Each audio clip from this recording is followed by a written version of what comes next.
So 65-year-old men from the northwest who allegedly allowed a group of illegal miners to use his bedroom in one of his houses as an entrance to a mine shaft at the nearby Kusalega mine has been arrested alongside his 31-year-old accomplice. The Northwest Police spokesperson, Lieutenant Colonel Amanda Funani, says the man was arrested in the early hours of Thursday at the Nkandla informal settlement near Kusalega 1 mine. Newzroom Afrika Sholwana is there for us and now joins us live. Zola, very good morning to you. I don't know, this sounds so fascinating. How was this able to have been done?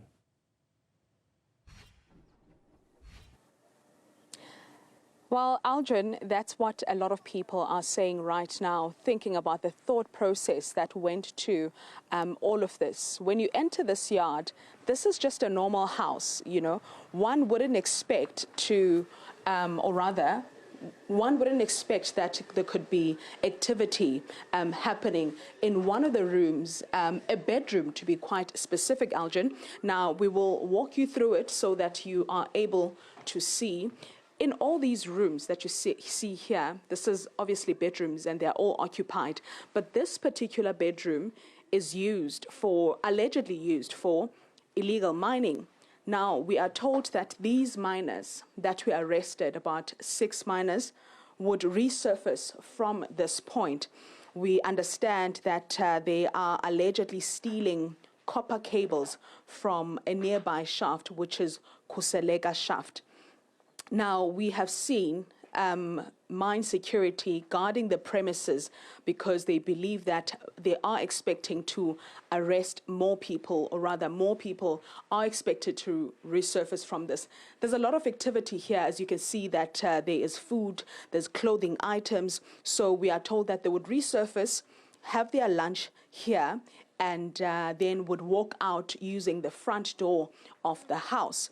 Now, from what we understand, Algin, is that the van that they use to collect these cables that would obviously not be taken out using this entrance, but the window right here, the van would park just outside of this window. And this activity has been happening for quite some time. Police haven't confirmed how long this has been happening.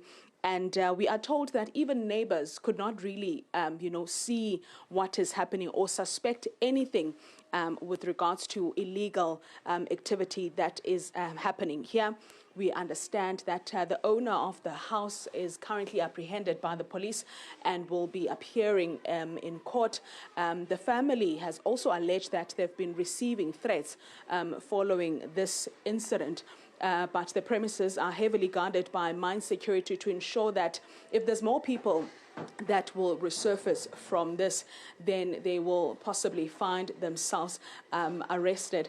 It's quite interesting, Algin, when you think about it. You know, one would wonder, how did they even realize that that particular bedroom could possibly lead them to a mine shaft? The thought process, the negotiations, the talks between the relevant people or all the people that are involved in all of this. But we will find out more from the police as we will be talking to them shortly after this, Algin. Yeah, quite a shocker there, Zola, I have to say. Do we know, though, that what would have happened to alert authorities that there is this particular operation happening and it's happening at this particular house? Is it clear as yet? Well, it's not really clear, Algin, but what we are being told is that nearby people started suspecting, movement, irregular movement of people. You would understand that so far they've arrested less than 7 people, meaning that there would be a number of people that would be exiting this household. And of course, if you know the people that live here or the family that lives here, then when you see people that do not belong in this household, then you'll start wondering what could be happening inside.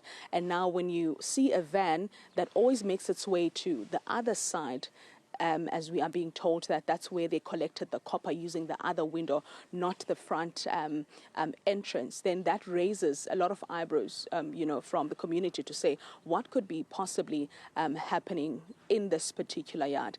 And also, Algin, you would understand that, you know, Rustenburg is quite known for stories of illegal miners, and people can easily spot those people when they see them. You'd understand that not so long ago we were here covering a similar story where two illegal mine workers were stuck in one of the shafts. So what we are being told now by someone who asked to remain anonymous, as you'd understand, you know, that anything that has to do with illegal mining has dangers attached to it. The person mentioned that they saw people that looked you know, dusty in a sense, looking like they were, you know, underground. And then they alerted the police to say there could possibly be something or some sort of activity that is happening in this place. And then police started monitoring this area. G4S security, including Sibanye Stillwater Securities on the ground, they're keeping a close eye on this household because they are hoping to see more illegal miners resurface using that big hole that we saw in that bedroom, Algin. Yeah, you just think about the engineering technicalities that are required to even excavate around that area, considering that you also have the informal settlement around it. Is it known, Zola, whether there are any other homes that could be of interest to authorities? Well, it's still a bit early to confirm that, Algin, but after this one has been discovered, I can tell you that this has made mining security, including police, to be concerned about the possibilities of having more of these in this particular informal settlement. It's very close to Kwezi shaft. It's close to other shafts as well that are under Sibanye Stillwater, which means that perhaps more investigations will go into this and try and see if there are other houses that are similar to this, where illegal miners are finding their way to different Sibanye Stillwater shafts. What a discovery. Zola Sholwana, thank you so much for making time for us, and she'll continue to give us an update on